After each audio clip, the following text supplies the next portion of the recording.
through Friday, 1 a.m. till 4 a.m. Eastern Time. Bring your mind, bring your ideas, bring your voice. King Arthur had nothing on us. Here at Revolution Radio, freedomslips.com.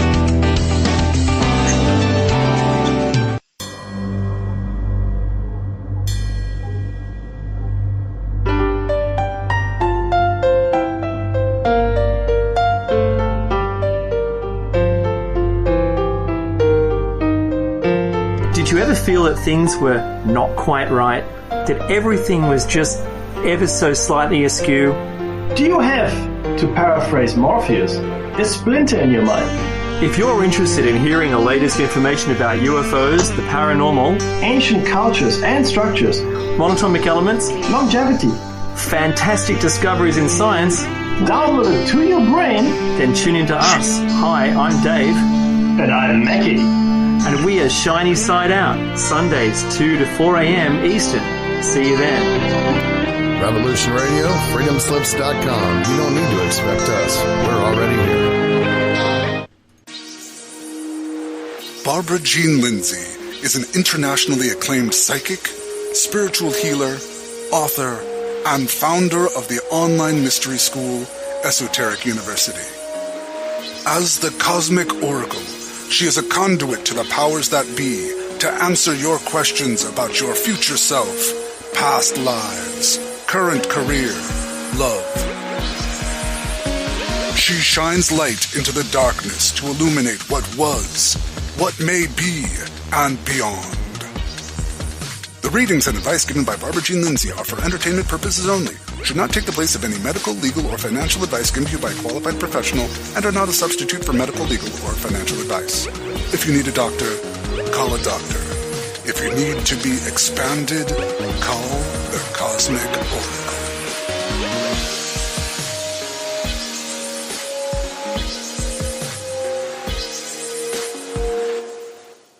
Hello and welcome everyone to the Cosmic Oracle Show. This is your host, Barbara Jean Lindsey, and we are coming to you live from Peebles, Ohio. Yes, from the Serpent Mound in Peebles, Ohio. I was able to walk with the wild women. We had Stacy and we had Joanna, and we had this amazing guides. We had Thomas and Terry Rivera today. I've just been a whole day of this amazing ceremony. Terry took us down to the water at Brush Creek, and we did a beautiful water ceremony today. And Thomas gave us our own, like a VIP truck around the Serpent Mound, and he knows so much. He's so knowledgeable, being a geologist and he knows so much about it. They have lived here for quite a while and actually moved here, I believe, because of the Serpent Mound. We will be having Thomas Johnson and Terry Rivera from the Phacops, that's PHACOPS rock store in Peebles, Ohio. We will be having them as guests coming up later in October, I think October 9th, something like that. So stay tuned for them. I want to thank you for tuning in to freedomslips.com and Revolution Radio, and we're an all-volunteer station. So please give a donation to keep us on the air. And what that means is nobody gets paid for anything. We just all show up out of the goodness of our hearts, all of us that host shows and produce shows and set up all of the computer work. We all do it for free. So, and we can't do this without you. So thank you in advance for your donation by going to freedomslips.com. That's freedomslips.com and hitting that donate button. And you can reach me, Barbara Jean Lindsey, at barbarajeanlindsey.com. And here on Facebook Live, hello to all of our Facebook friends that are out there. Welcome to the show tonight. I know we weren't able to have it last week. We were on the road. I have been on a road trip. I have just been since June 8th, and well, we were just in and we were just having a wild time, an amazing time in meeting such beautiful, heart-centered people. And we'll see where we go next. But we are here in Peebles, Ohio, and it's just beautiful. I'm glad to be back. I was just here when I spoke at the Peace Conference, the Peace Summit that Terry Rivera hosted and Thomas at their beautiful home in Peebles, Ohio. So I do want to say we have a treat in store for you. We have Mike Beaver here today, and he's a hypnotherapist, and he's a soon-to-be a published author. So we'll be talking to him today about his upcoming book. But if you want to reach Charles while we're talking with him, you can reach him at profoundstates.com. That's profoundstates.com.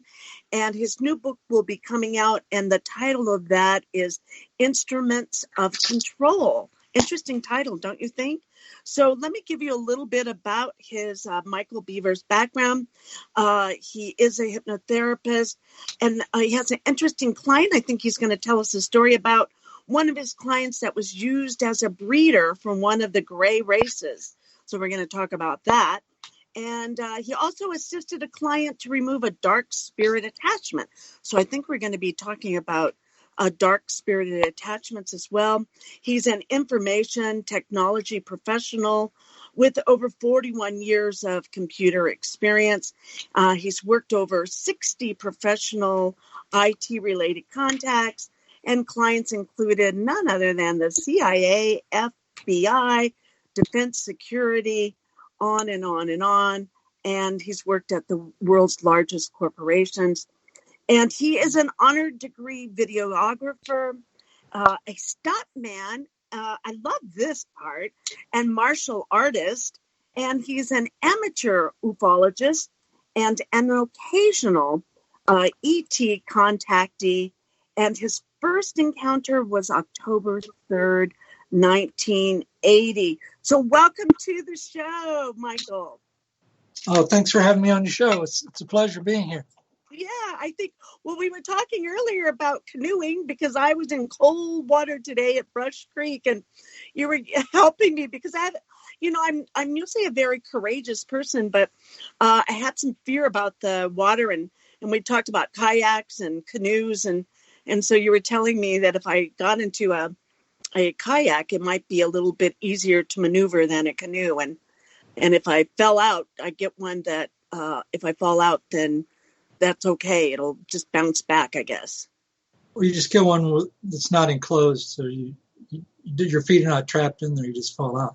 Yeah. So it helps when you have someone else do it, or you have someone else show the way, right? So that when you do it, you're not the first one doing it, right? Well, I learned from being on a lake. So if you're on a lake, there's no flow of water. So on a lake, it's very safe. So that's where you learn. So. Yeah, that's good. Well, I was thinking about your UFO experience on October 3rd, 1980. There's not a whole lot to prepare you for that, is there? Well, no, not at all. That encounter lasted well over an hour, maybe two or 3 hours. And, wow. And when it first appeared, I thought I was hallucinating, and I didn't believe what I was seeing. Mm-hmm. So I tried to make it go away. I just looked away, did other things, and turned around, expected it to be gone because I figured it's hallucination, right? And right. It didn't go anywhere. It was still there. And so you were forced to deal with it. It's kind of like surreal, right? It's like, is this really happening? Well, that's kind of a long story. We can go through that whole encounter if you'd like, but I must warn you, it will probably consume your whole show. So if you just want to lightly touch it, or if you want to go moment by moment, we can do it either way, whatever floats your boat. A lot of my show is about, this is a place where people can come and talk about extraordinary experiences, whether that's with extraterrestrial or all sorts of different things, with Sasquatch, or with the Fae beings, or with spirit guides, or and the more we talk about it, the more we can make it more mainstream, that because these experiences are real, it's happening to real people, not people that are something wrong with them. It's something that it's just extraordinary things happening to ordinary people, or a little bit on the extraordinary side. I mean, from what I see with you. So on that day, let's start with that. How does that sound? Let's just go into it and see how we do. All right. Well, I had just come back from a party. It was on October 3rd, 1980. It was a Saturday night or Friday night. I think it was Saturday night. And October 3rd, 1980, I don't know if you watched the news, but there was a fairly large explosion in the city of Houston maybe a month or two ago. And it actually knocked about 200 houses off their foundation. That explosion occurred about less than a block from the location I'm talking about. This was at the corner of Clay and Gessner. And at that time, it was the northwest corner of Houston. Today, it's not, but Houston's expanded a lot since then. Anyway, I had just come home from a party, and I was in a very low mind state, and I was sitting in my Pontiac Le Mans in my mother's driveway, inclined driveway, and I was just sitting there thinking about bad things, and I just wasn't in a mood for anything. I was at a very low mind state, and I was contemplating suicide at the time. And I think that's why they came, because they knew I was ready to leave the planet. So, but I wasn't thinking about aliens. I was thinking about other ways of leaving. So anyway. So am I getting suicide here? Am I hearing suicide? Yeah, I was thinking about suicide. Yeah. Mm-hmm. So anyway, I'm sitting there in the car, and I saw on the top of my head, inside my head, I saw an image of the craft. And visually I saw it. It wasn't a thought. It was an actual visual image. I've never seen anything in my head my whole life. But I saw it there right in the middle of my skull. And all it was a ring of lights slowly turning. And it came on for maybe a quarter of a second or less, just long enough to see movement. And then it turned off. And it didn't look like a craft or anything. It just looked a ring of lights is all I could see. And that's what it was. But I didn't think of it as a UFO or an alien craft or anything. I just saw a ring of lights and didn't really come to some conclusion of what it was. So it came on for a quarter of a second or less, turned, it came on just long enough to see movement. It turned off. It came on again. It turned off. It came on again. It came on like about 3 times. And I noticed the image in my head, and I was like, what was that? And I was just kind of confounded as to what I saw and didn't make any conclusions about what it was. And so it stopped doing that. And I sat there for like a very long time after this happened, because I didn't really have any energy to move. I was like below a state of depression. I didn't have enough energy to move my body. I was like almost like paralyzed, but I wasn't paralyzed. I just didn't have any energy. So eventually I actually opened the door, and it took me probably 5 or 10 minutes just to get out of the door. Eventually I opened the door. At some point I put my foot out. I very, very slowly got out of the car, and I turned. The windows were rolled down in the car, and there was no electric windows in the car. They were manual.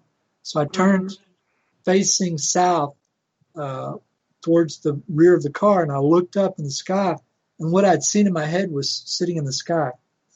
And and so it was just a ring of lights. It was like a black hole with 8 equidistant lights on the edge and nothing else. You couldn't see the surface. You couldn't see anything other than the lights. And how large was it? Well, I really don't know. I've seen this craft twice, and the second time I saw it was on NASA base before the first space shuttle launch.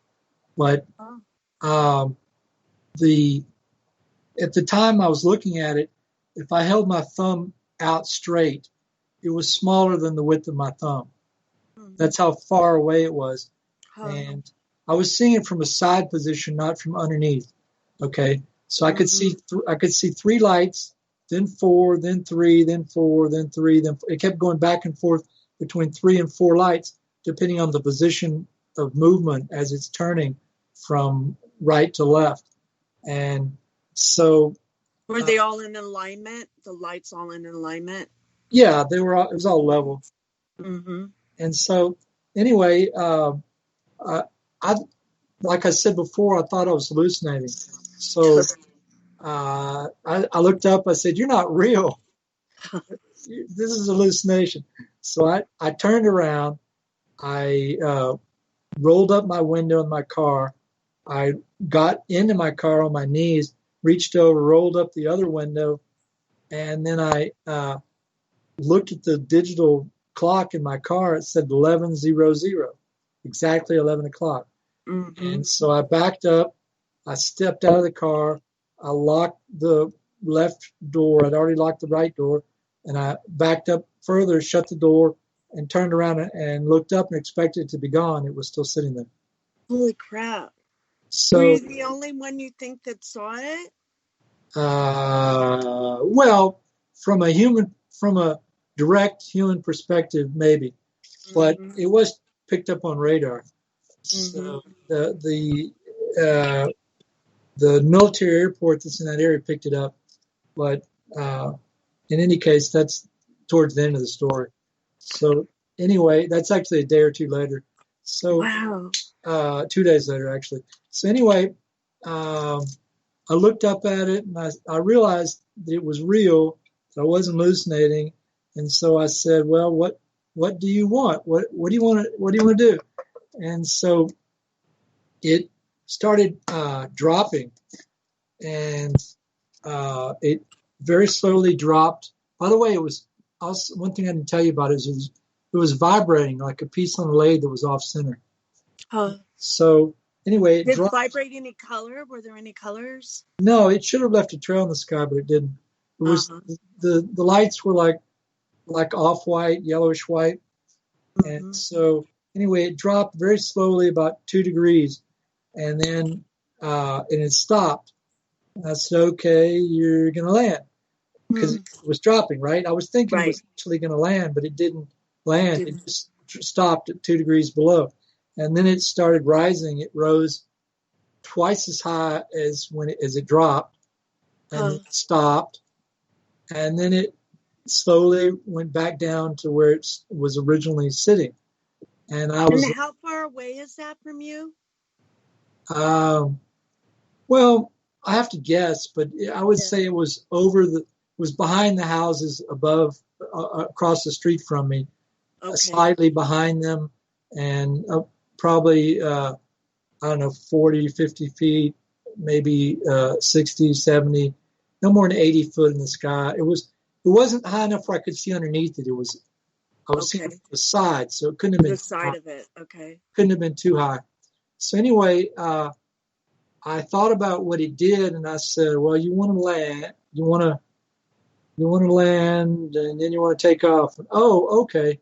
I realized that it wanted to take me with it, or that's what conclusion I came to. Because at first it looks like it's going to land, then it looks like it's going to take off, and after that, so it's going to land and then leave. So maybe it wants to take me with it, because I was ready to go. So I just came to that conclusion, right? Yeah. Based on the movement. So then I said, "Okay, well, what do we do next? How do we do this?" I was already ready to go. I said, "If you're going to take me, how's this going to play out?" So the next thing it did was it moved to the right, towards, I guess that was west, and like it's going down Clay Road, and so, which is east-west. So when it moved to the right, it moved at a 45-degree angle up, but it stayed level. It's spinning, it's vibrating, and it's moving at a 45-degree angle up to the right, but the craft itself is not changing. The angle of the craft is staying level, spinning slowly. So it went up about 45-degree angle till it got to a point, which is like 2 degrees above where it started going up, and then it like got to a point and it went down at a 45-degree angle, and it stopped at a point and it went up at a 45-degree angle, and it did this sawtooth movement very, very, very slowly all the way across the sky until it got into this field to my right and to the west. And then it came back in the same manner, very slowly, doing a sawtooth movement, staying level, spinning all the way across the sky. And you could have taken a straight edge and drawn, or ruler or whatever, and drawn a line on the bottom and the top of these points all the way across the sky. It went to the exact same height and the exact same depth each time. And it was like it had perfect control. Right. It was showing you its precision, right? I suppose. Anyway, so it got back in front of me, and I'm like, okay, you want to go? I realized, you want to go out in the field and leave out there.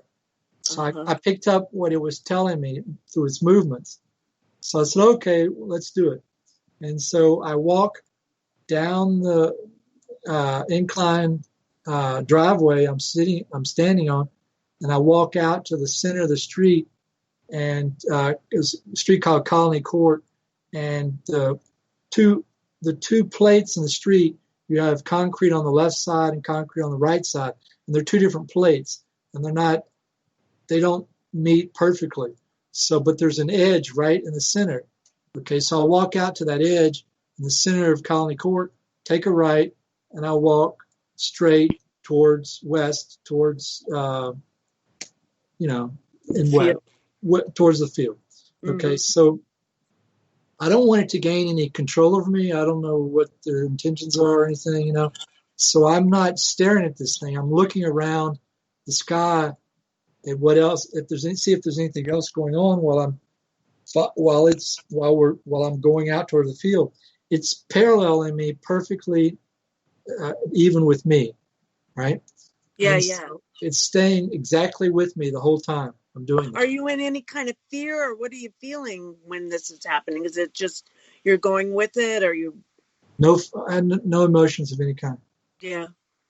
Okay, so I look up at it. It's following me at the same height and distance as it originally was, still spinning, still vibrating, and I'm not staring at it. And I look around the rest of the sky. Nothing strange is going on. I look back over it. It's still paralleling my movement, and I keep looking around. And every time I look back, it's paralleling my movement. So I get all the way to the end of Colony Court, which isn't that long. It's only maybe the length of 2 or 3. My mother's house was on the corner of Colony Court and the street that it butts up against. And then on the other side of that street, you have like one other house. And then on the other side of that house, you have the street that Colony Court dead ends on. So this is only the length of like 2 houses, right? Well, yeah, that's close. With a yard, 2 yards, right? 2 very small, very, very small yards. Okay. So I get to the end of a Colony Court where it dead ends on the street it butts up against that goes north and south. And when I get to that very end of the road, and I'm about to walk out into the middle of the road that it's butting up against or dead ending to, I look back over at the craft, and it's no longer in the same position. It's higher up, and I'm looking at it from underneath now. From the side. Oh, wait, what does that look like? Are you like, is it bright light, or is it, it's the same. Same. It's the same, exactly the same.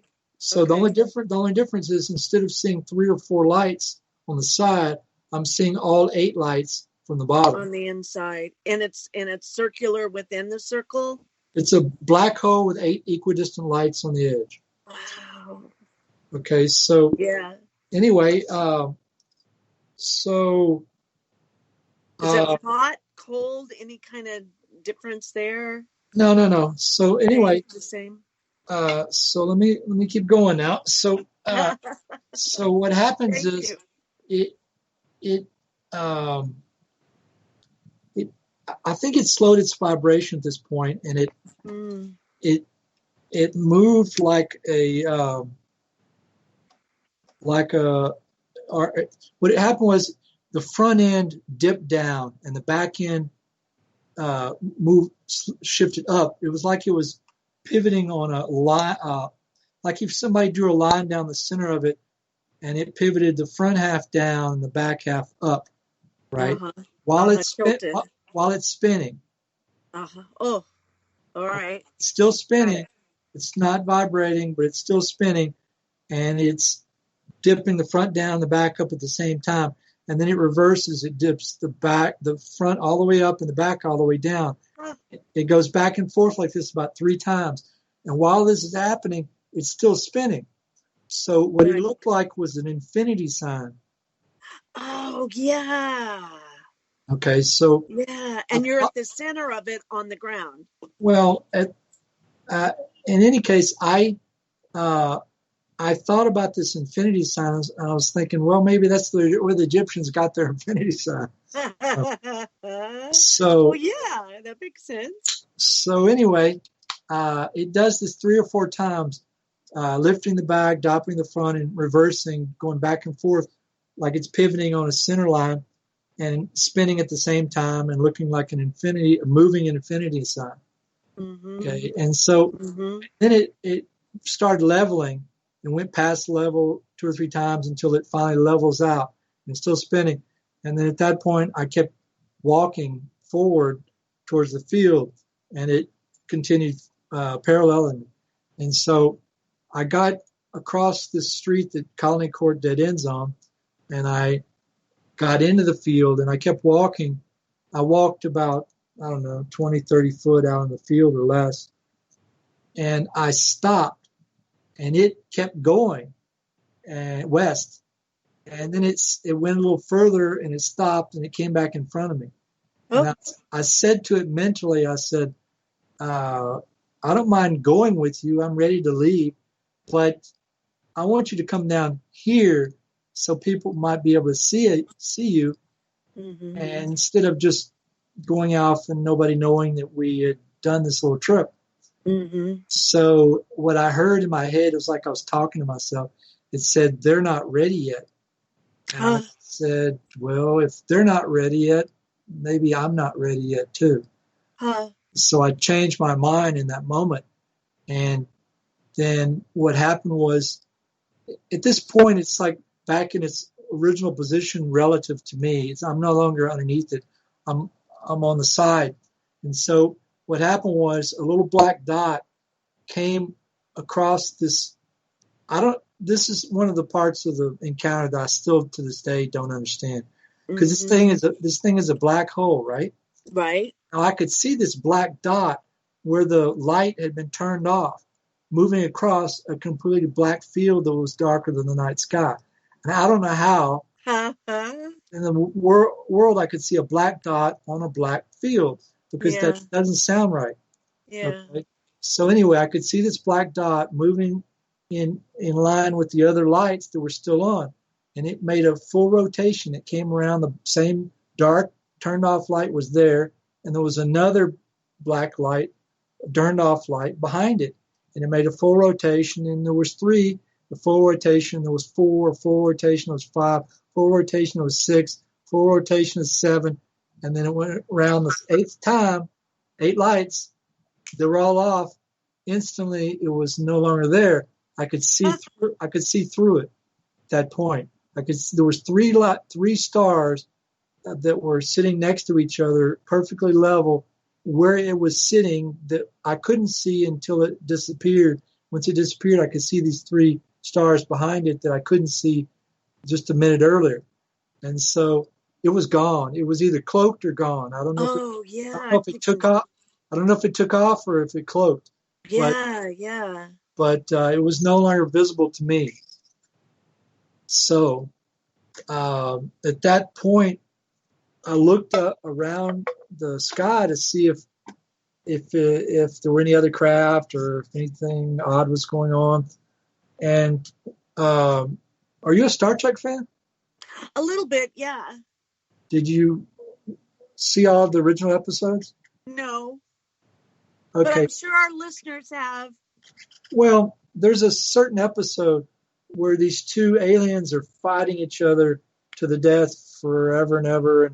And they're like, one is black on half of their body's black and half of it's white. And the other one's the same way, half black and half white. The only difference is one is black on the opposite side of the other guy, right? Mm-hmm. So they're both half black and half white, but they're opposite sides. And so they're like blacks and whites here on the earth. They hate each other because they're different from each other, right? So in this episode, during their fighting, the whole universe is like swapping with a different universe, and it's like you see the sky going from one universe to the other and back and forth. Well, what I started seeing reminded me of that. It was very different. It was very different but similar. What I was seeing was more stars than I'd ever seen in my entire life. But basically, if you stick your thumb out, the amount of space your thumb takes up, there was like 10 to 20 stars within that space, that tight, right? All across the sky, it was that many stars, which I've never seen prior or since. Huh. And so, but each little area of 10 or 20 stars, the size of my thumb, all those stars in that one little area would go off at the same time, and a different set of stars within that same space would come on while the first group went off. It's like they were switching places. Oh my gosh. Okay. And this was occurring across the entire sky as far as I could see in every direction. Okay. But each group was going on and off independently from all the other groups. Huh. Okay. But within each group, you'd see a different set of stars within that same little area swapping back and forth. And all the groups across the sky, as far as I could see, were doing this in every direction. Oh, how beautiful. Was it just spectacular? Well, it was disorienting is what it was. I kind of almost felt like I was dizzy. And I bet. I closed my eyes and I basically dropped to my knees, and I just kept my eyes closed for a very short period of time. And I got up and opened my eyes, and it's still happening as far as I can see in every direction. Wow. This phenomenon is occurring, right? Yeah. So I start walking back to my mother's house, and I'm looking around, and the whole time I'm walking, this phenomenon is occurring in every direction as far as I can see across the entire sky. Okay, and so I walk all the way to her driveway, and I start to walk up her driveway, and I look back, and I'm not really paying attention to the sky. I'm going back and forth between looking and not looking. And at the last minute, I look up and look around. All the stars are back to normal. Wow. And I walk up the driveway, and I go inside, and I wake up my mother and tell her. She thinks I've just gone temporarily crazy. And that's basically the end of the story. Oh my goodness! And how old were you there, Mike? 18. 18. And did that change you forever? It gave me a reason to live. Yeah. And how is that?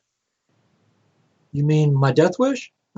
Yeah, that it changed it because of that experience. Well, because I had something that to tell people that, this is there really are aliens, blah blah blah. I had a reason to talk to people and tell them about. I just had a reason to live, basically. Right. Well, or maybe that there's something bigger than us, and there's such mystery out there. We're just learning, that sort of thing. Did you go into? So did you start I know when I had my experience, I had to learn everything about ETs and UFOs all by 5 o'clock, please. I kind of became obsessive with it. What were the after effects of such an extraordinary experience. Yes, I had the same phenomenon, but it was a little more extreme with me. So here's what happened. Part of my brain was telling me it was hallucination. The other half of my brain was telling me no, it was real. Mm-hmm. So my brain was having this argument back and forth, literally all day, every single day. Mm. And so my mind couldn't wrap itself around the fact that what had happened. So basically what happened was, I was like listening to this argument in my head constantly for quite a while, for months, for literally months. Mm-hmm.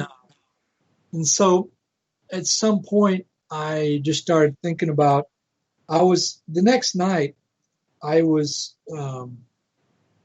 regretting the fact that I didn't leave. Mm. And I was like, wonder how I could get them to come back. And that way I could really go next time instead of screwing up and staying. I was regretting not going.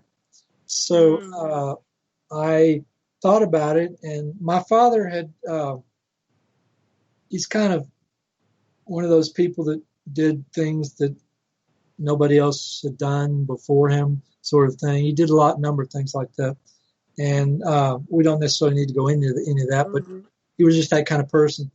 And one of the things he did that was unusual was he had one of the very first fiberglass Corvettes ever built. It was pre-production, and he drove it around. Police would stop him and give him tickets even when he wasn't speeding because they wanted to see what it was he was driving. Oh, of course. And so I thought about that, and I was thinking, well, they might come back to see mankind's first launch of a reusable spacecraft. That was the space shuttle that was scheduled to launch approximately almost exactly 6 months later to the day from October 3rd, 1980. That launch was supposed to be on April 13th, 1981. And so I thought, well, maybe they'll come back to see that launch because it's mankind's first attempt at launching a reusable spacecraft. So I figured, well, maybe they'll show up on NASA base before the first space shuttle launch.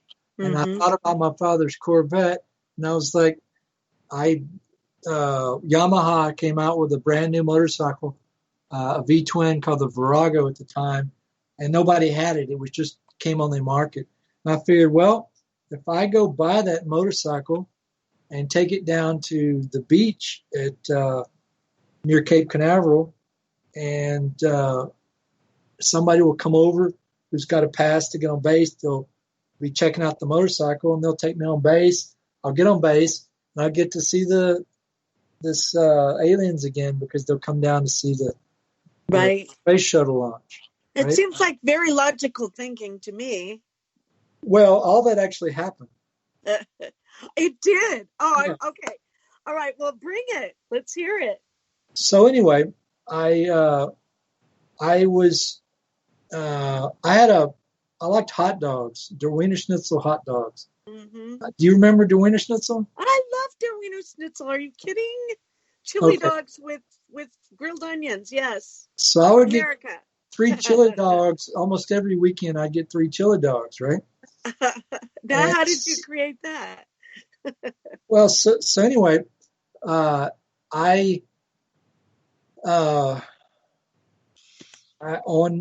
Gessner Road, there's a Der Wiener Schnitzel, right? So I went there one night. I was coming home from work one night, and it was getting dark, and I decided to stop and get a Der Wiener Schnitzel. This was shortly after that encounter, right? Right. And I pulled into the Der Wiener Schnitzel to get 3 dogs, chili dogs, and I handed the guy 20, and he said, "We don't have change for a 20." So I had to go get change. And I'm like, "Where do you go get change at 8 o'clock at night on a Friday night?" Well, you could go to just about anywhere that's open, right? So there happened to be a porn shop right across the street from the Der Wiener Schnitzel, right? So I drove right across the street, And I was in a big hurry. I don't know why I was in such a big hurry, but I was. And instead of parking like you normally do, I pulled in parallel to the shop, jumped out of the car, left the keys in the car running, lights on in the car, ran around the car, went inside, handed him a 20, expecting him to hand me 10 or 2 5s and run out. But he thought I was one of his customers. So he started counting me out ones. Oh, 1, gosh. 2, 3, slowly, right? I was like, can you just give me a 10 and 2 5s, please? And he gives me 10 and 2 5s. And I run out of the store, and there's a guy sitting in my car, and it's backed in. Oh, crap. And so I run around to the side of the car, and I grab the door handle, and I start to yank the handle open, the door open. And as the door comes open, this guy's already got it in gear. He just steps on the gas and punches it, and tires start squealing, and he takes off and out of the parking lot and to the right, and he's gone, never to be seen again by me. Oh, my gosh. I just gotten a new top on it, a new paint job, and it looked like a brand new car at that point. So interior, everything was all. What car was it? What kind of car? Pontiac Le Mans, brown. A Le Mans. Ooh. 350. Right. 350. 350. Okay. Okay. So anyway, that car just got stolen, and I was in college at the time, but I couldn't keep going to college because I had no transportation. Oh my goodness. So I had to drop out of college, and they gave me, like, the insurance company paid me like $1,400 for this car that was worth about $6,000. Right. And so, or more. And so I took that $1,400 and I bought with whatever money I had, I bought a really used 750 Kawasaki motorcycle.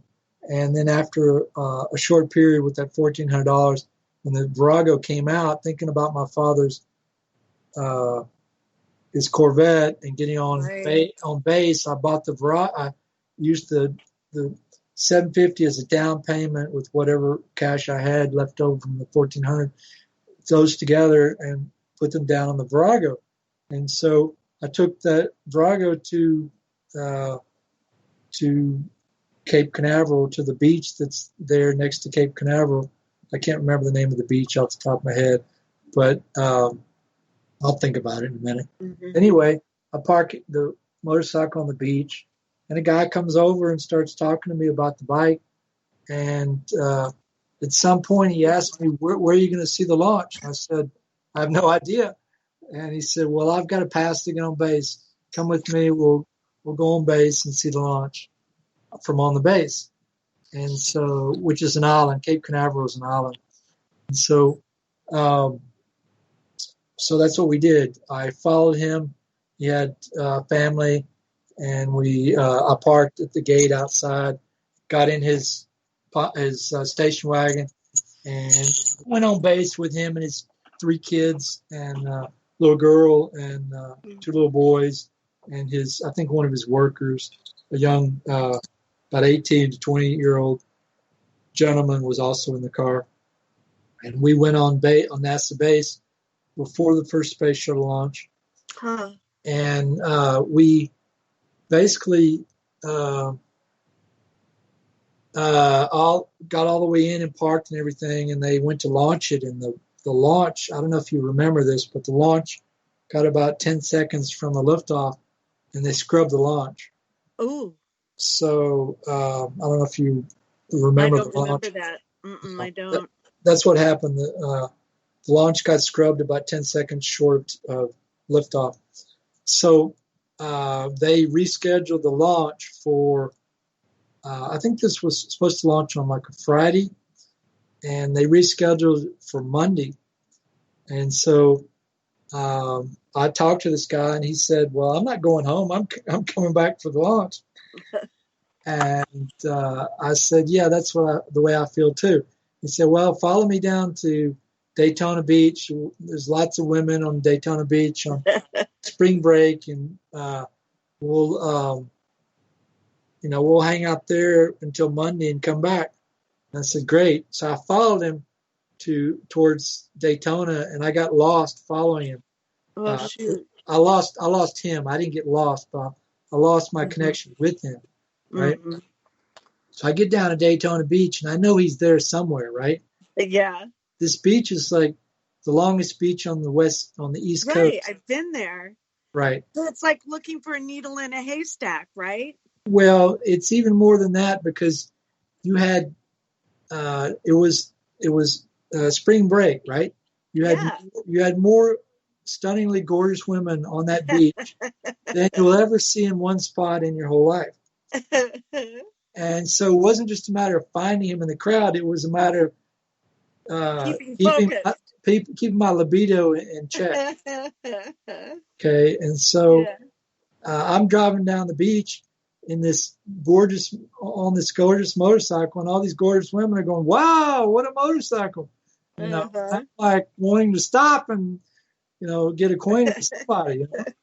I didn't have a girlfriend at the time, so anyway. So eventually, I kept focus on finding this family, and I did find them on the beach. And he let me stay in his hotel room. His wife and youngest child were back wherever he came from. And so he let me, I'd stayed awake for 2 or 3 days straight without sleep to get to Daytona, to get to Florida without, in time for the launch. Right. So I didn't have any sleep for like 2 or 3 days. So you had your priorities right, Mike. Okay. Well, for free, he let me stay in his hotel room. Wow. So I just went into the hotel room, laid down on the bed, and slept for like 2 or 3 days. Like Saturday, Sunday, Saturday and Sunday, I slept those whole 2 days. And so during that time, he walks into the hotel room and wakes me up and says, "Mike, my youngest boy has disappeared. Can you use your motorcycle to go find him?" What? And so his boy's like 6 or less. Oh my God. He's a very young kid, right? Yeah. And he couldn't have been over 7 at the most. I think it was probably like 5 or 6. And so he's like nowhere to be found. Oh. So I said, "Oh yeah, I'll take my motorcycle. We'll find him. He's probably on the boardwalk, checking out all the people. Don't worry, we'll get him. Just relax. We'll bring him back. No problem." So I looked over at his older boy. I said, "You want to go with me?" And he said, "Sure." Jumps on the back of my bike, and we head down to the beach. The hotel is right on the beach, so we don't have far to drive. So we drive onto the beach, and I tell his older boy, I said, "You look for your brother. I'll drive so we don't crash." So we just start driving down the boardwalk on the beach and on the motorcycle. And I don't know how I kept it up, considering the beach is very soft sand in that area. Right. But anyway, I'm keeping the bike up, and he's looking for his brother. And we find the little boy and corral him back to the hotel room. So anyway, we make it back Monday. I follow them a second time to Cape Canaveral to the gate, and I park outside the gate and get in the station wagon, and we go on to the base a second time. So this is like 5 or 5:30 in the morning. It's pre-dawn. It's dark outside, and I don't even think there was a moon even, but there was stars out. So we are traveling on the base, and the traffic is going maybe 5 miles an hour, and it's bumper to bumper, single file in the dark, or in the roads on Cape Canaveral are on both sides. It's just swamp. There's no land. It's just swamp, and you got alligators on out in the water, right? So if you accidentally drive off the road and go in the water, you're going to get eaten. So we're driving along 5 miles an hour, bumper to bumper. Everybody's got their lights on, and I get this urged to tell these people about the encounter I just told you about. Right. And so I tell them the whole story, just like I told it to you, from start to finish. And the moment I finished telling them the story, the kid, the passenger in the front seat, he chuckles and said, and he just laughs at my story. He doesn't believe me. And right. Given, if I were in his position, I wouldn't have believed the story either. Right. So anyway, since he doesn't believe me, I say in my head, God, I wish you would show them what I saw. And I got my wish. Within about 2 or 3 seconds of my making that wish, what looked like the same craft appeared in front of the car. And it was about the same distance as the original sighting, maybe a little further out, not much. And we were looking at it from the side, and the kid who just laughed at me looks up at this thing and says, maybe that's what he saw. And the driver, the father of the kids, said, yeah, maybe that's what he saw. And then after those two exchanges of conversation between this 18 to 23-year-old German kid and I think he was German, I don't really know for sure, and the father, after they both acknowledged that it's sitting there spinning. The only difference between what we were seeing, what I saw previously, was it wasn't vibrating. It was just spinning. Okay, otherwise it was the same. And so after they both acknowledged that it was sitting there, from that moment forward, it was as if they no longer acknowledged its presence. And so the kids to my left, I was sitting on the right side of the bench, not the front seat, but the middle seat or the back seat, either way, however you want to look at it. I was sitting on the right side. There was a young boy, and the one that jumped on my motorcycle, and his sister. I think she was a little older than him. And then behind us, in the place where you would have your luggage, was the little boy that ran away to check out the people on the boardwalk, right? Okay, so 3 kids were like looking around, checking everything out, right? Right. The minute this thing appeared, it was like Mr. Freeze from Batman shot them with a freeze ray. They did not move a muscle, not even their eyeballs moved. They were absolutely frozen, all 3 of them, right? I'm looking around. The two adults, the 2 men, the young man, the father, the front seat, they're not frozen at all, but they no longer care that it exists. They're no longer acknowledging its existence. They've acknowledged it, but they no longer, it's like they didn't care anymore. Right? So the father's still driving like normal, and we drive under this thing. And so it's sitting right in the middle of the Causeway Road, literally about, I'd say, no more than 50 to 60 foot off the ground. I could have taken a rock. If I had a good football arm that day, I could have hit it with a rock. Okay, because it was actually probably close to 30 foot off the ground, but somewhere between 30 and 50 foot off the ground. Wow. 3 to 5 stories at the most. And when we drove under this thing, I took my top of my head and I stuck it against the window on the station wagon. This is one of those station wagons where it's got the piece about 2 foot in height and the length of the car that looks like wood on the side. Oh, yeah. Remember those? Yeah, woody. Okay, so this was one of those. And so the windows were curved out. So I stuck my top of my head against the window and looked straight up. And I could see the craft without rolling down the window. I could see the edge of it turning directly above the car. And so we drove under it, completely under it, and then out the other side. And I looked back and I could see it behind us. We're now driving away from it, right? The kids are not turning at all. They're still totally frozen. The adults are still animated, but they don't care anymore. So they're not paying attention to it. All these cars drive straight under this thing and no car stops. Okay.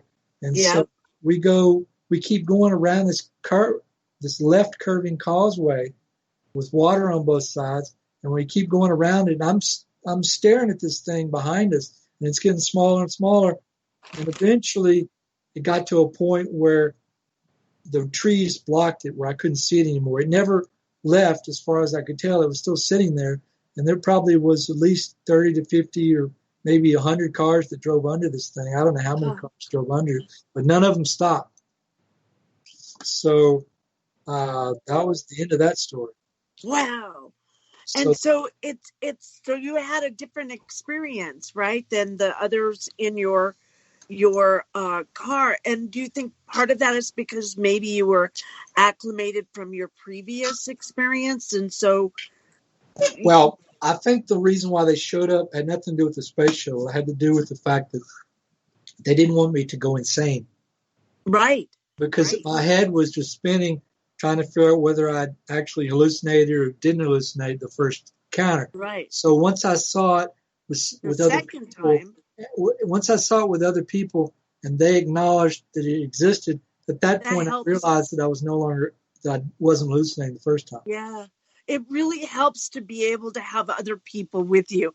I've had experience by myself, and then I've had experience with a group, and it's so much easier with the group, so that you have to wrap your head around it. How do you wrap your head around an extraordinary experience? We're almost to break, Mike. We're going to take a break for all of our listeners now on Facebook. We'll be back about 4 minutes after the hour, and we'll hear the rest of your stories. It's extraordinary, Michael, and you're like a great storyteller too. I appreciate it.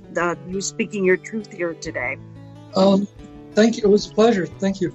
Okay, we'll be right back, everybody. Don't go anywhere. We'll be right back. Thanks for tuning in to the Cosmic Oracle Show.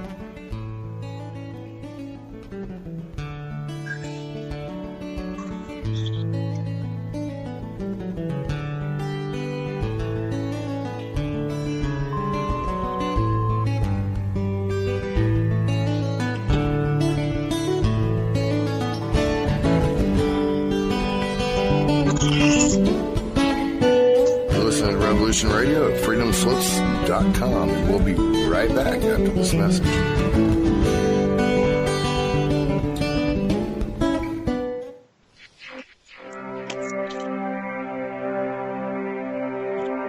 Most guys freeze. That's your cerebral cortex looking for an answer it doesn't have. See? Even your brain knows you're screwed. The body's filling with adrenaline right now, whether you know it or not. The heart's beating fast. It's getting a little harder to breathe. The neurobiological system is telling it to run, but your knees are too weak to move. Fear is not real. The only place that fear can exist is in our thoughts of the future. It is a product of our imagination, causing us to fear things that do not at present and may not ever exist. That is near insanity. Do not misunderstand me. Danger is very real, but fear is a choice. We are all telling ourselves a story. You're listening to Revolution Radio at freedomslips.com. 100% listener-supported radio. Reporting to danger. Unafraid. Right here, where information never sleeps. Revolution Radio.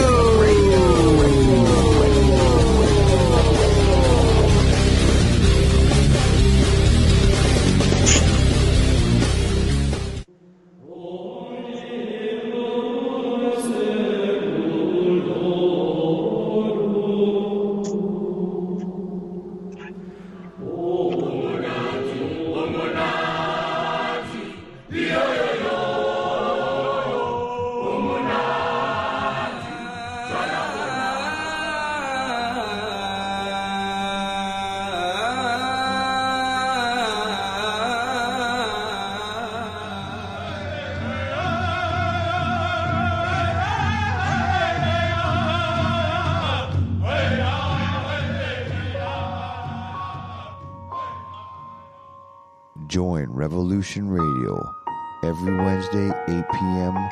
Eastern Time on Studio B for Momentary Zen with host Zen Garcia at freedomslips.com, the People Station.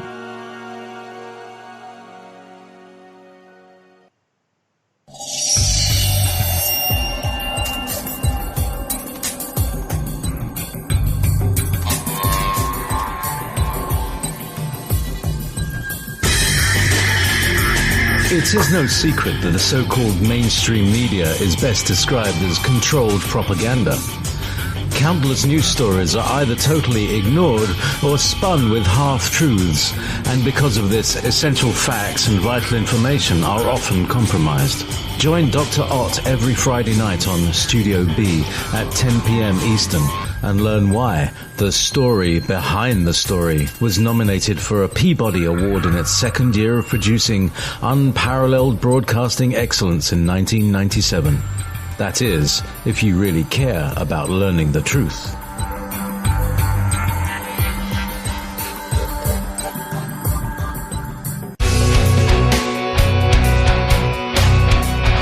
All right, thanks for listening while we took that short break here at Revolution Radio, freedomslips.com. And now we're going to get back to your host.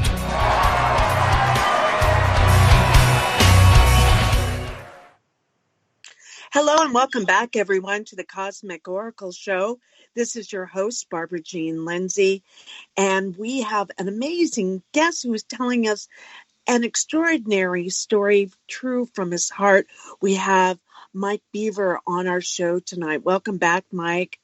Thanks for having me again. All right. And we want to thank everyone for giving generously to keep Revolution Radio on the air. So go to freedomslips.com. That's freedomslips.com and give whatever you can, $5, $10. And we want to thank you in advance for your generosity for keeping us on the air. You can go to barbarajeanlindsey.com. That's BarbaraJeanLindsey.com and check out where I'm going to be talking. Check out my books, Dying for the Light, Seized by Sekhmet, and a whole bunch of other goodies going on there. So check out my website, sign up for a reading, and would love to get in touch with you. In the meantime, too, you can get a hold of Mike Beaver at profoundstates.com. That's profoundstates.com. And look for his book coming out, Instruments of Control. And, you know, I have a good friend, Mike, who has Flying Disc Press. Have you heard of that for maybe a publisher for you? Well, I'm always interested. I don't have an agent, so it's... Oh, you do? Okay. I don't.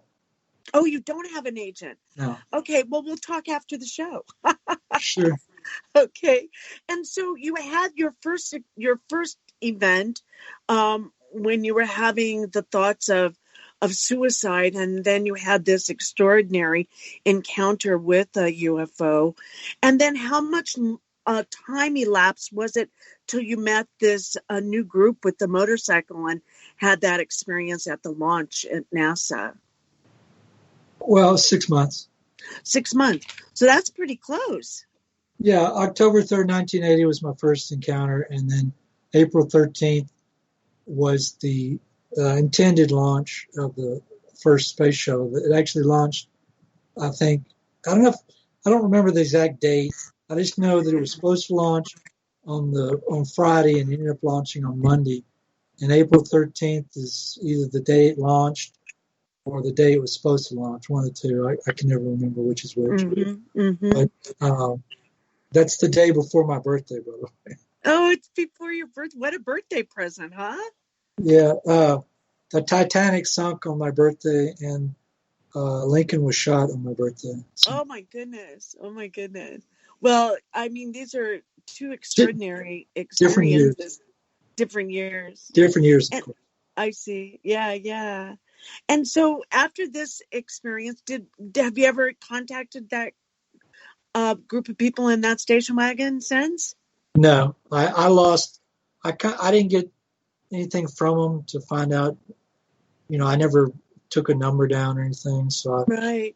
But you never know if they hear you on the show. It's amazing how I've had people contact much, much later. So if it's meant to be, they'll contact you probably, and say, hey, you never know how it's going to change the children's outcome in their life as well. Well, some people think that all the aliens are demons, and I think about, there's certain parts of the story I haven't told you because I always forget pieces whenever I tell it. You forget details. For instance, when I was sitting in the car, inside my head, I was like having a conversation, and I said, I'd really like to leave this planet. This is not knowing even anybody's hearing me, right? Right. And, you think you're alone, you're isolated. And I heard, it was like I was talking to myself. I didn't hear any special voices, but it was like I heard myself say, well, where would you go? Would you go anywhere? Would you go to hell? I said, I'd go anywhere to get away from this, this world. And so if you think about it and you think about that one conversation, you might still think aliens are demons, right? But fast forwarding to the encounter on Cape Canaveral before the spatial launch, in that case, the 3 children, their brains were turned off. So I don't think demons care whether children are freaked out or not. Right. So whoever was in that craft had some kind of care for the children, knowing they weren't ready to experience. Right. So demons don't do that. So right. So that makes me think it's definitely not demons. Yeah. And so from that experience, have you had a succession of experiences for 40 years then? Not really. I've encountered different things over the years. I'll just tell you, I've only had really 2 close encounters. I've had one other encounter like the one I just mentioned, but different. Could you tell us that one? Does that sound? Are you up for that? If you want, I was going to go into the closer encounters, but if you want, I'll go to that one.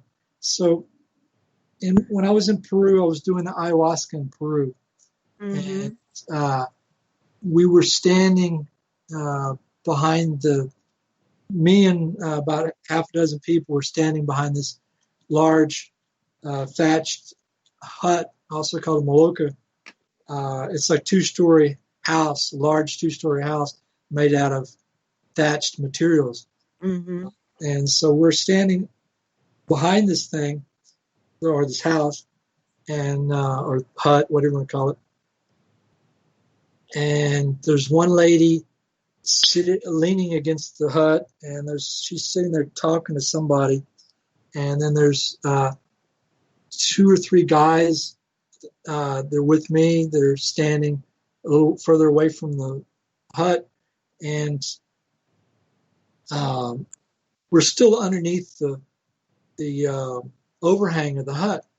And so I step a few feet away from the hut so that I can see the stars, and they follow me. We move away from the hut a little bit, about 3 of us, and we're standing there, and we're looking up the stars, and one of the other people notices something strange up in the sky, and it's a little gray dot that's about less than a quarter of the size of your thumbnail, less than a quarter of the size of your thumbnail outstretched, very small.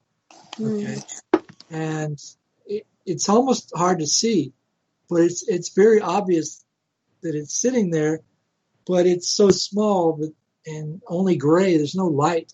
It's just gray, right? So it's a gray object sitting on a black sky, but it's a lot bigger than a star.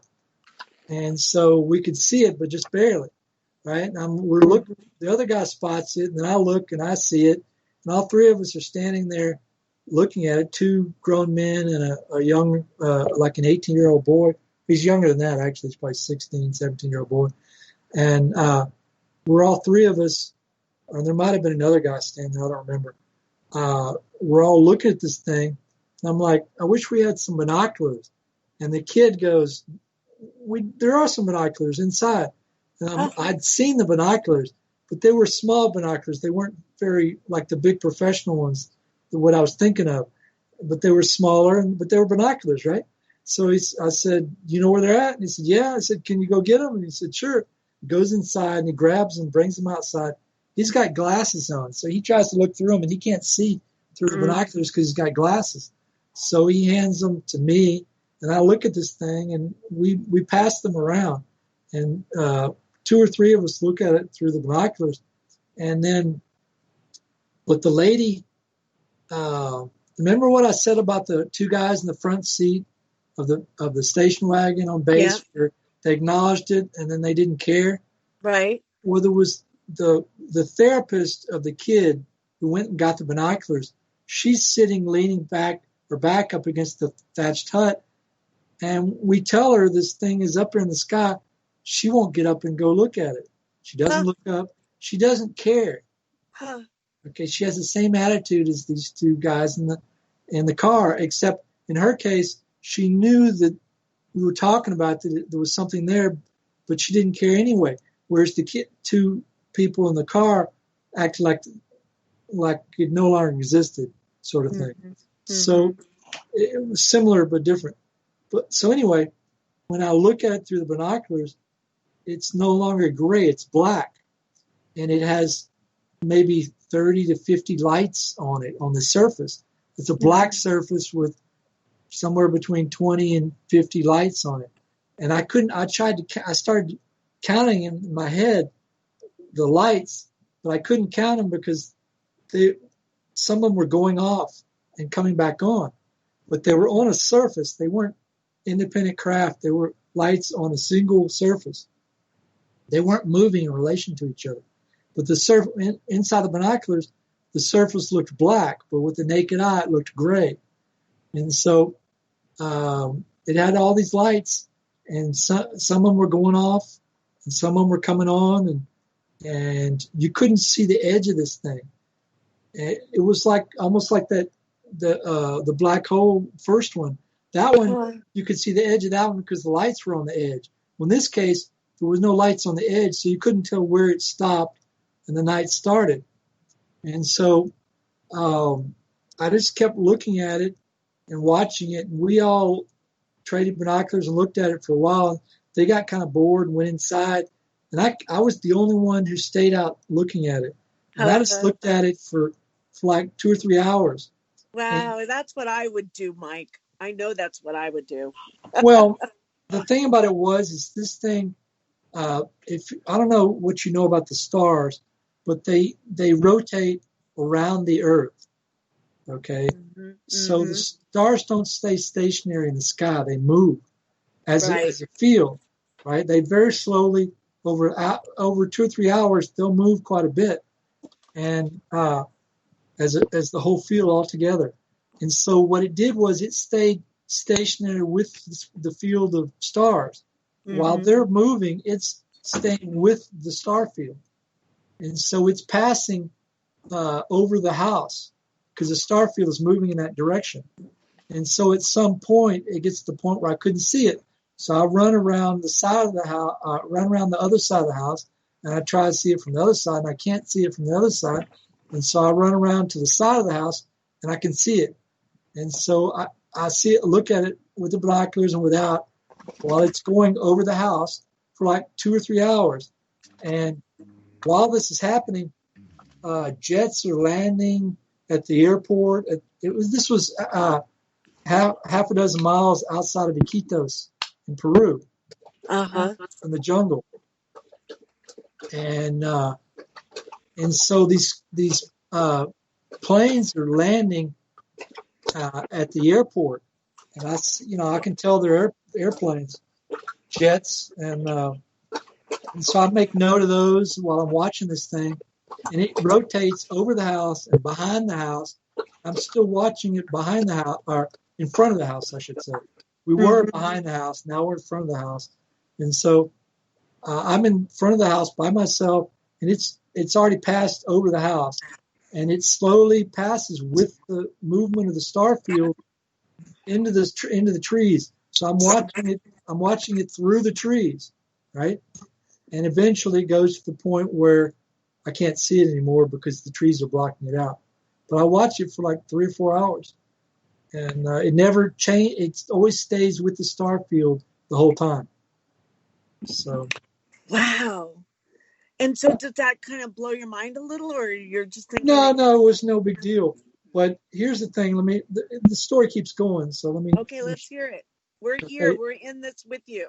Okay, so the next day was like the day after that was the day before I was going to leave. Mm-hmm. So this was like 2 days before I was going to leave. And so the next day, the day before I left, I'm sitting on the back of this same building, and big, large thatched hut. I'm sitting in a chair and a lawn chair, and one of the owners of the facility is sitting with me next to me. He's on my left side. His wife is sitting on my right side, and his kid is sitting in front of me. So we're like sitting in a square sort of thing, or a circle. Right. And so his wife doesn't speak English, and neither does his boy, but he speaks Spanish and English, right? So I'm talking to him, and I tell him this story in English. Mm-hmm. So he tells the story in Spanish to his wife, and she's responding to him in Spanish, and his boy is just listening. So when he tells her this story I just told you in Spanish, mm-hmm. she replies in Spanish her responses about the night before. And she says that the assistant to one of the cooks on the same night that I saw this thing saw a circular craft over the same complex on the same night. Huh. So there were 2 different craft over this complex on the same night. Wow. Had they seen any before or after? Do you know? No. I did not ask them before, or any questions about before or after. Mm-hmm. I wouldn't know after because I didn't keep in touch, but I didn't ask them if they'd seen anything before. Yeah, but they got to experience that. Well, the owner did not. He wasn't out there that night, and neither was his wife, and neither was his kid. But other people people that worked for him, his employees, saw that craft. Or not I shouldn't say his employees, his customers. Mm-hmm. His employees weren't out. There was one of the people that were out there was his employee. The other people that were out there, the other 4 or 5 people, were all his customers. So one of his employees and then 4 or 5 of his customers all saw it, but he didn't see anything, neither does his wife or his kid. But another one of his employees, the assistant to the cook, as that lady just mentioned, saw a different craft on the same night. So wow. Anyway, that was another craft encounter I've had.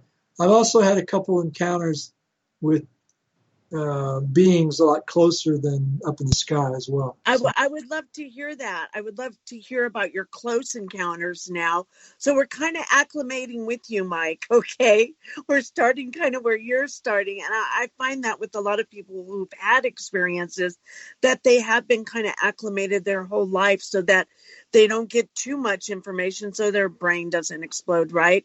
So that you can expand with all the information that's coming in.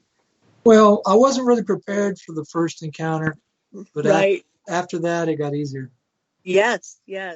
So I'll give you these 2 encounters.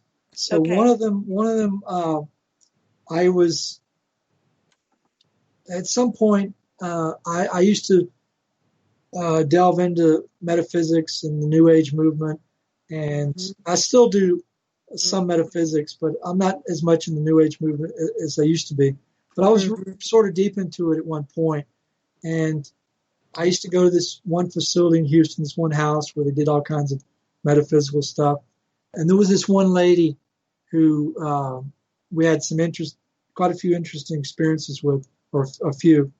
And one of the things she had us do was we took these charged crystal rocks. They were like uneven little rock things, but they were crystals and rocks. So they were crystalline rocks, I suppose. They were not regular rocks, They were more like crystals, but they were irregular shaped little things. They weren't like a diamond or anything. Anyway, cheap little crystal rock things. Anyway, so they were like purple and blue and greenish. And so they were kind of small, like quarter the size of your thumbnail maybe.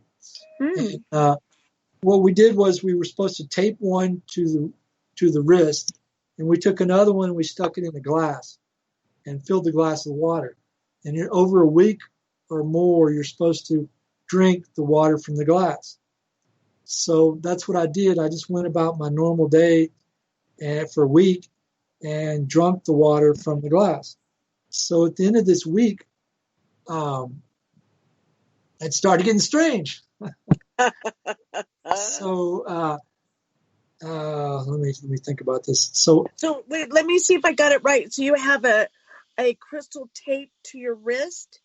A crystal rock. A crystal rock tape with like Scotch tape on your wrist the whole time as well. It's not Scotch tape. I don't remember what kind of tape it was. Okay. Some kind of tape. All right, got it. Anyway, there's a crystal rock taped to one of my wrists and one in a glass with water in it. So I'm drinking this water for a week, and so at the end of this week, like I said, it got a little strange. So I'm in my apartment drinking the water, and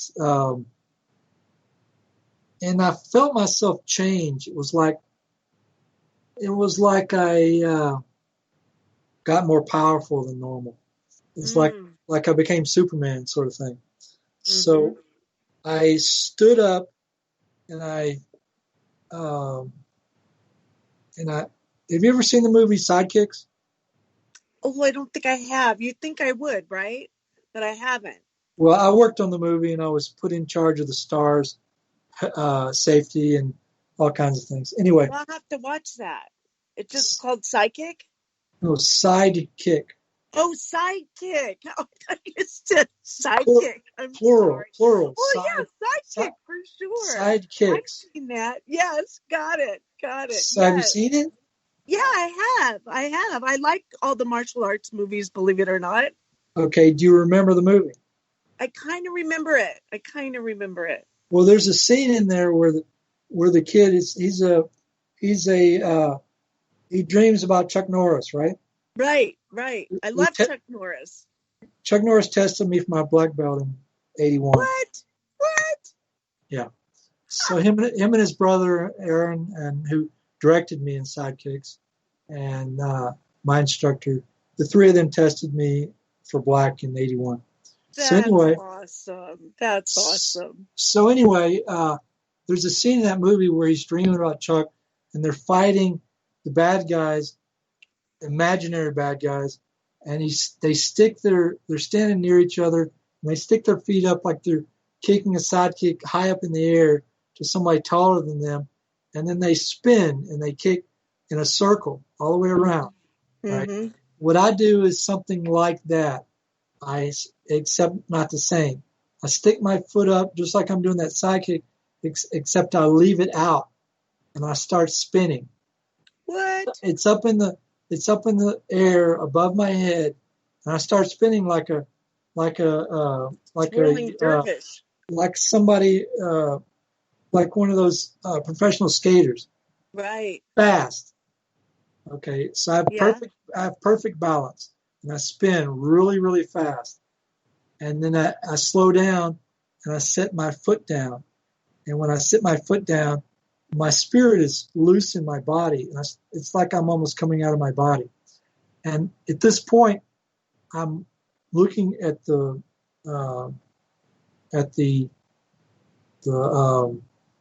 doorway in my apartment. And as I'm looking at this doorway, which is kind of at an angle to my left, and the couch is behind me, this invisible something comes through the wall, and it makes a weird sound. It's like a computer almost. There's no beep. There's no beeps, or it's not like R2D2, but it makes a weird sound that makes me think of a computer. Mm-hmm. And I've never heard the sound before or after or since, but it reminds me of a computer almost. like it's a cybernetic creature of some kind. But it's invisible. I can't see it, but I can hear I can hear the sound. And Is it a tone? Is it a tone? No, it's not a tone. It's just it's a sound. Anyway, I can't see this thing, but I sense intuitively that there's a being there. And because I can hear it and I can sense its presence, but I can't see it. I can't see anything. It's just invisible, right? Right. Okay. So it comes through the wall and it starts moving across the room, and I'm facing kind of at an angle to my left. It moves at an angle towards the back behind me. So it's going across in front of me to my right, and I turn in that direction, and I'm getting dizzy as this happens, right? And I'm maybe 6 or 8 feet away from the couch, and I'm doing a slow motion faint. I'm passing out very slowly. Okay, I'm losing consciousness, but in a very slow manner, right? And so I understand what's happening to me. I know I'm about to pass out, and I don't want to hit the carpet too hard. Right. So I get down on my knees really quick. I just kind of lean, almost like a controlled fall, and I kind of lean over and fall, catch myself with my arms and on the carpet, and start moving down really quick because I know I'm about to pass out. And it's in the back corner of my apartment, across the opposite corner from where it came in, where the door was. It's to the left side of the couch now that I'm facing the couch. It would be to the right if I were sitting on the couch. And so I'm facing this thing, and my feet are like out away from the couch. My head is it's like a foot or 2 or 3 foot from the couch, and I'm like pointing at the couch. But I'm looking, my body, as far as the way my body is positioned, I'm facing the back corner where this thing is now sitting, making it sound, right? Yeah. And so basically as I'm getting closer and closer to the carpet with my head, my head's about a foot off the carpet. I close my eyes while I'm facing this being or whatever it was, and I'm looking at it, and in my mind's eye, it's just black, like like you close your eyes, right? Right. It's like I see, you know how in Star Trek where they go into warp drive and they go through the star field and the stars, exactly, or going past them. Yeah, they go really fast. Yes. Okay, that's what happens to me in my head. It's like I'm going through this thing. And I'm like going through a star field really, really fast. Like I'm traveling through this being or portal or whatever it is. Right. And I'm going really, really fast. And this happens for maybe 3, 4, 5 seconds. At the most, maybe 10 seconds. Right? It stops. And then I open my eyes, and that's the end of the story. Whoa. So when you were going in the portal really, really fast, did you have any sense of body, or had you left the body and just like your spirit going through there? I really don't know. I mean, it didn't feel any different from. It was like my body disappeared and I was only in awareness. Just your consciousness, just your awareness. Yeah, there was no expanded awareness, right? Well, I don't know if it's expanded or not, but all I saw was stars, and I'm going, or lights, and I'm going very fast through them. That's all and I'm going at or through this thing, and it only lasted for 3 to 10 seconds, maybe 5 seconds, and then it stopped, and I was back in my head. And I never felt any real movement. I saw movement visually. I didn't feel any movement or anything. So that's one of my encounters. So the next one is I was I've always been into Frisbee. And have you ever seen a game of Ultimate? A game of what? Ultimate? No, I haven't, but I do have a future son-in-law who has a disc golf course. Okay, so I hate disc golf because all your blood flows to your hand because you throw it so hard. It hurts your hands. Does it? You have, yeah, it does. So you've got disc golf, you've got ultimate. Ultimate, if the way it works is you have 7 or 8 people or more or less, and they start off on a football field, and one team is on one end of the field, one team is on the other end of the field, 7 or 8 people on each team, and they move towards each other like you're starting a football game. And one team serves the frisbee to the other team, just like in football. And it's a cross between football, basketball, and frisbee. Okay. I won't go into it too deeply because it'll just draw us away. But anyway, it's frisbee ultimate, right? So at this time of this story, I was living. Do you remember where there was an Oriental kid? They killed like 45 to 51-ish people at Virginia Tech. Do you remember that? Nope, I don't. It was one of the mass shootings, but it was more than any other at the time. And so it was the number one mass shooting in the history of the U.S. at the time it happened. I missed it. Okay, well, anyway, I lived on the other side of the freeway from Virginia Tech where this mass shooting occurred. So this was, I don't remember if I lived there before or after the mass shooting. It was probably before, but I don't honestly remember. In any case, I worked at an underground military base building. The building was underground. The base was not underground, but the building on that base was underground that I worked in. You walked inside of it. It was like you're walking into Cheyenne Mountain. And so the door was not quite that big, but it was very similar.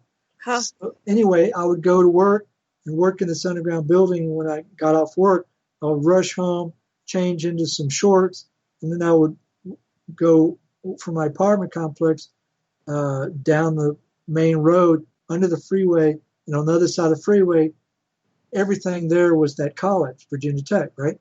So I would go out to this big field, one big field where they played ultimate, right? Yeah. So, I would just throw. I didn't play ultimate.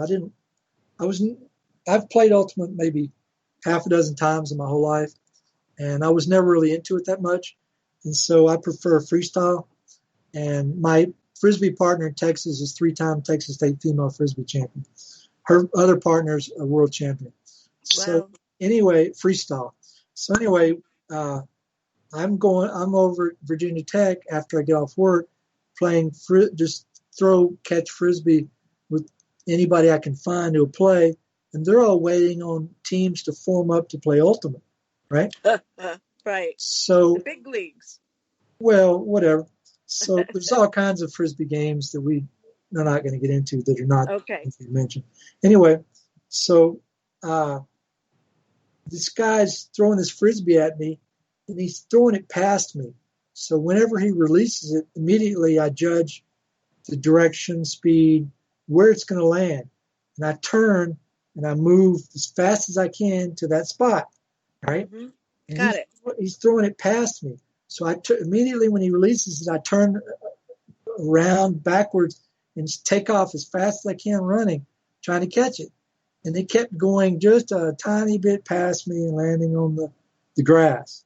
So I reach down, pick it up, turn around, throw it back to him, and move back towards him. And he kept throwing it past me. And I kept widening the distance between me and him, and he still kept throwing it past me, right?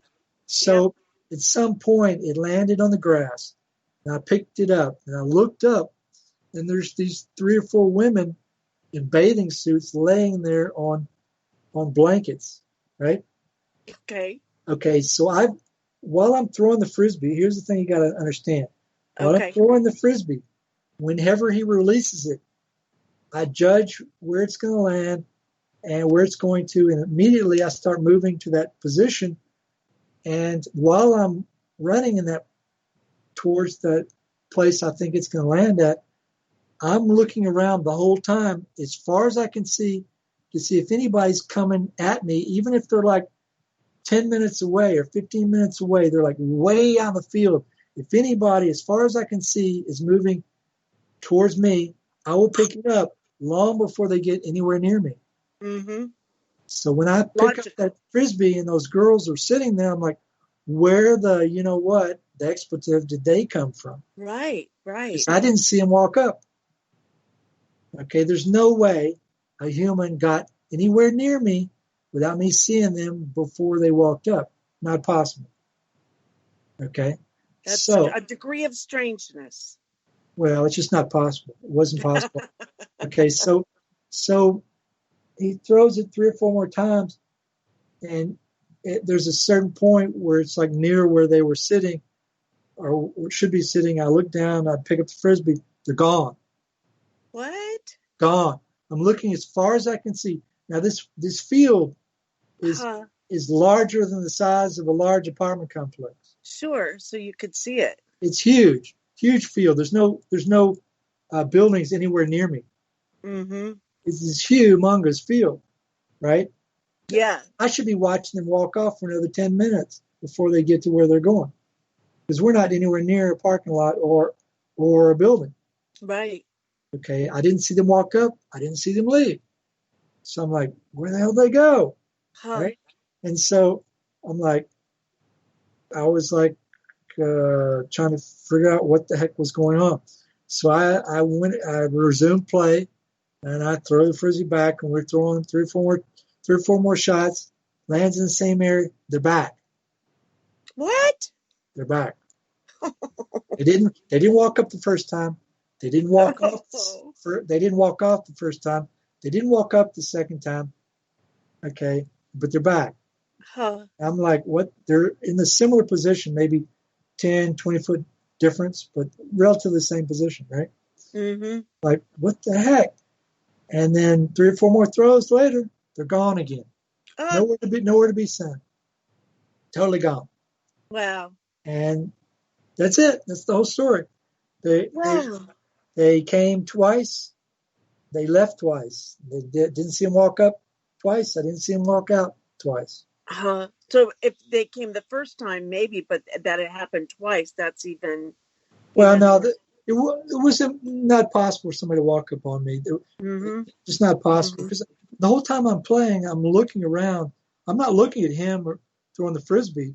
The only time I look at him is when he's releasing it. And the rest of the time, the whole time I'm running after the Frisbee, I'm constantly looking in every direction for people, because if I hit somebody, they're liable to die. Right. I have to make sure nobody gets near me, because I jump over people in groups, and and when it's crowded area, and I've played in crowds before, and it's a little dangerous, but you learn to keep looking for people the whole time. You don't ever watch the Frisbee. You're looking for people to your way, so you keep it safe. So that's the second one. Yeah, so, that's just wild. That's about all of my close encounters. Well, those are a lot. That's a lot to deal with, okay? Well, here's the thing. I'm really a child of the paranormal, not the aliens. So my paranormal experiences are all day, every day for life. Mm-hmm. So I have 2 attaching spirits. I have one that sits on my head, and I have one that sits on my back. Mm-hmm. I've had them since I was 16 to 18 years of age. I got them from smoking pot, and my belief is that most people have 2 or 3 attaching spirits. And so my experiences are with these attaching spirits, and it's an ongoing thing all day, every day. So if we went into the paranormal side, I could go on literally all day long and not. So I'll tell you how I know how I got them. I would love to hear that. Okay, so my wife and I were living in Portland, Oregon. Portland, Oregon, if you have you ever been there? I have. Okay, so Portland is next to the I think with the Willamette River. Yes. That river divides Portland or Oregon from Washington State. So it's on the very north edge of the state, right? Yes. So I had known about my attaching spirits, at least the one that sits in my head, for a very long time, but I didn't know about them until long after I got them. So anyway, when we were in Oregon, I was living with my wife there, and I knew about my attachments at that time, and I was trying to figure out how to get rid of them. And so I saw this ad in the paper, and this lady was advertising as a healer, and I figured, well, I'd check her out. So I called her up, said, come down to my place, and we'll do what we can do. And so her and her husband lived in Southern Oregon, and on basically it was just a field with grass in it, and a double wide mobile home. Mm-hmm. And so we went. My wife and I traveled from Portland down there, and we walk into this double wide, and this lady looks at me and points her finger at me and says, "You're healed." And I'm like, "Oh God." I'm thinking, "You're an idiot." And I didn't say that. Thank God I didn't say that. But that's what I was thinking, right? Right. And so I knew she didn't have quite that much power. But in any case, I went along with being a nice guy. And my wife and I stayed there for, much of the rest of the day. And then we left and went back to Portland. And then maybe, somewhere between 2 and 6 weeks later, she calls me and says, "Mike, I talked to my psychic friend about your issue." And she says, this lady told me that you got your attaching spirits from smoking, but I never saw you smoke. So do you smoke? She's thinking cigarettes. Right. I've smoked like 2 cigarettes in my whole life. Right. And so you get what you get. I started getting high when I was 16. Whoa. I stayed high morning, noon, and night for 18 years. Wow. The age of 16 to the age of 34, right? Huh. So I told her, yeah, I smoke all right. Past tense. I smoked. I'd already kicked the habit by this time. But I smoked. I told her I smoked marijuana. I stayed high morning, noon, night for 16 years. Wow. Or 18 years, something like that. Anyway, so that's how I knew. Her psychic friend had never met me, didn't get paid for it. I got that information for free. Right. So that's how I know how I got it. Them.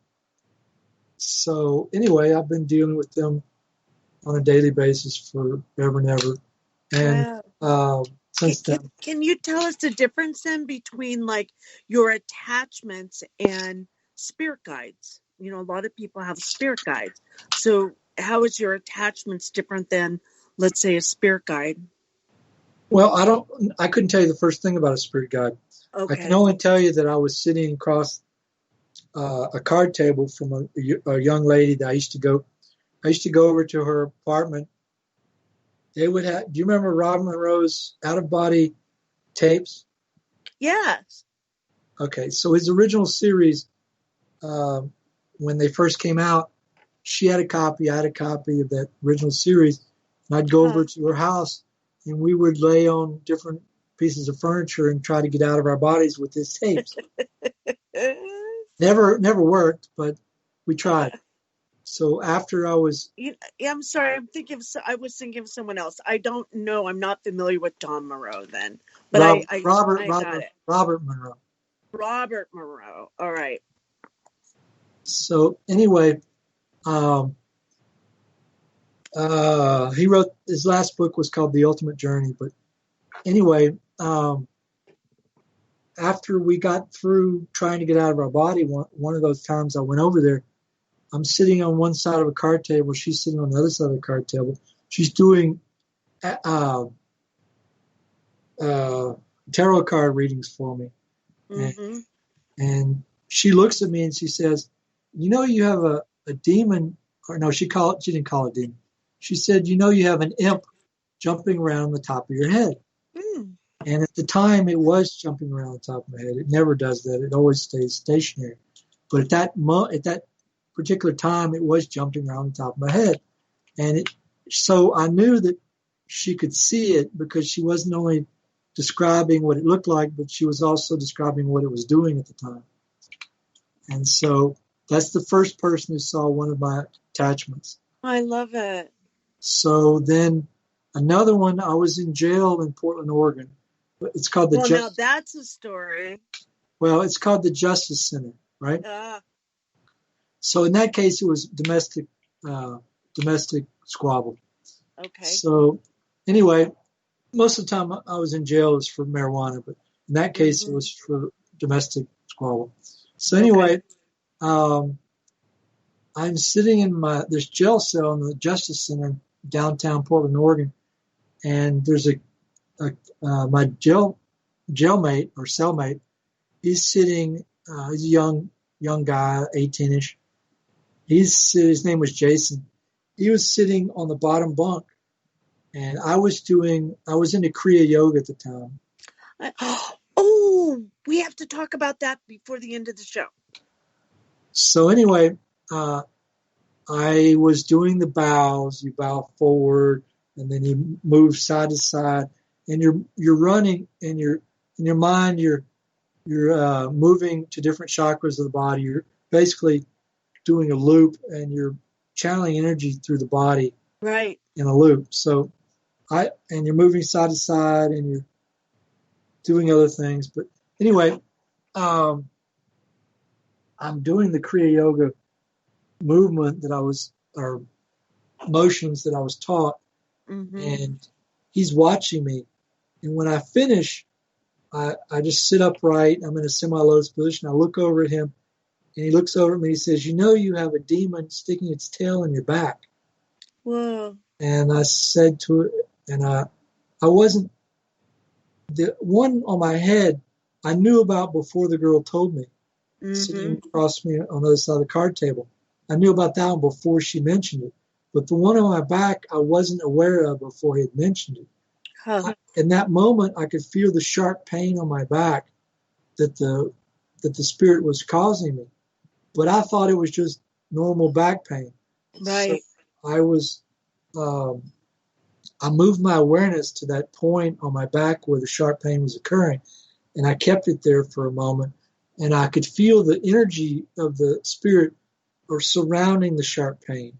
And in that moment, I realized because of that energy signature that it wasn't just a normal sharp back pain. So I had to acknowledge in that moment that he was correct. I looked over at him and said, yeah, there is something there. And so that's how I found out about the one on my back as opposed to the one that sits in my... Were you able to remove it? No, I still have both of them. I'm sorry, what? I still have both of them. Oh, man. Okay. Yeah, I've had them all my life, both of them. Wow. And so, okay. Well, if you want to get rid of them, you probably have the power to do that, right? Oh, I don't know. I think you do. But before we go to that, I remember this in your bio, and I also received Kriya Yoga instruction from Hariharanandaji. Nandaji. Yeah, we had both had the same guru. Is that just tripped out? I just think that's just, I loved him. I spent 3 amazing days with the most, I think, God intoxicated being I had ever met on the planet. Well, I didn't receive anything from him. I received my initiation from Atmananda, who was stripped of his. Atmananda was his successor, and he found out Atmananda was bilking people of money, and had a briefcase full of money, and he stripped him of his title, kicked him. Actually, I don't know if it's I guess it was Atmananda. And so then another guy whose name I can't remember, Hariharananda Giri, put this other guy in Atmananda's place as his successor. So I had only met Hariharananda once or twice, in the ashram down in Homestead. Florida. In Homestead. Florida? Yeah, in Homestead, yeah. Did you ever go to the Coral Castle? I did not. But you know it's in the same city, right? I didn't know it till after I'd already been there and left. It's not Yeah. fair. Well, do you know the story about the guy who built that castle? I do. So you know he lifted those 1 and 2 ton blocks without any tackle or anything, right? Exactly. Yeah. Exactly. And that he left the the directions actually in the stones themselves. Someone just told me that recently. Nobody's ever found it. Huh. Yeah, there's something, a recent find that the directions of how to do it was actually in the stones. You might look it up on YouTube or something. Yeah. I hadn't heard it. Yeah. Oh, I loved Harihar Nandaji. I just loved him so much. We had the best time that I received initiation from him directly. And I just thought he was just a beautiful being. And I love Kriya. Do you still do it or not? Or No. The first time I ever saw somebody's aura was in his presence. Yeah. And, what color did you see? It's white. Yeah. That was amazing time with him. Really, truly. So, I don't know what else I should tell you. Well, and so it's also been, do you think that having those contacts, those extraordinary contacts, do you think that opened you up spiritually as well, or opened your mind, or we only have a few minutes left in the show. What would you say to our listeners that if they, the best way to maybe acclimate their experiences? Well, are you talking aliens or attaching spirits? I'm talking probably aliens. Well, I don't think mankind's ready for aliens, but are you familiar with the Ponte? Yes. Yeah, with Sue Walker and yeah. So you know that they're supposed to come down in the next year, right? Right. What do you think? You also know that according to the Ponte, they won't be saving us, right? That's kind of what I heard. Okay, so what the story that I heard through her is that they will come down and say hello with 32 races, but they're not going to save us. None of those races are going to save us. We're not going to be allowed into the larger community until we fix all the things that are messed up on the planet first. Right. Okay, so if you go through you haven't read the title of my book, read the whole thing out loud. Mm-hmm. Right now. Read okay. Read the title. I don't have it in front of me. You'll have to read it, but okay, it's called Instruments of Control. Right. How attaching spirits cause war, terrorism, crime, racism, murder, insanity, mental illness, molestation, marital discord, suicide, and many other illnesses, and are leading humanity to its fourth impending fall. Mm-hmm. So, the way this all works out is the attaching spirits are causing all these things. Right. And negativity, darkness. Next time we talk, we can get into how they cause war and terrorism and all this. I can get into details about how this is all happening, playing out. Mm-hmm. But these are the things we have to fix in order for the aliens to allow us into the larger community. So in order to fix these things, we have to get rid of the attaching spirits from all the humans on the planet. Mm-hmm. So getting rid of the attaching spirits as a society is a prerequisite to being allowed into the larger community. The other alternative, which is the direction we're going in this timeline, is to die off again. That's the actual where we're heading. Right, but hopefully we won't have to do it that way, that we'll see it and we'll be able to supersede that. Well, have you ever read the book Mass Dreams of the Future? No, I have not. Okay, so Chet Snow wrote the book, and him and his partner traveled, and they progressed thousands of people forward in time. And all those people agreed that in the future there are far, far less humans on the earth than today, maybe 1% or less. So the human race does die off, not completely, just mostly. Mm-hmm. So that is our future. Whether that happens next year or 100 years or 1,000 years, I couldn't say, because I don't remember the actual dates that they went over in those mass sessions. Mm-hmm. But the point is I'm tying in the attaching spirits with the aliens, because we don't take care of the attaching spirits, we don't get all this stuff fixed. If we don't get all this stuff fixed, we're not going to get allowed into the larger community, and then we die off, just like the timeline is portrayed by hundreds, if not thousands of people who've seen the future. So it's a timeline that's set, but we can change it if we change our if we make the changes that I'm suggesting. Right. So if we have an awareness, first of all, part of your work is opening up an awareness of it, and then we can take action to change that. Well, I have a dream of the future, and this is my way of changing the timeline.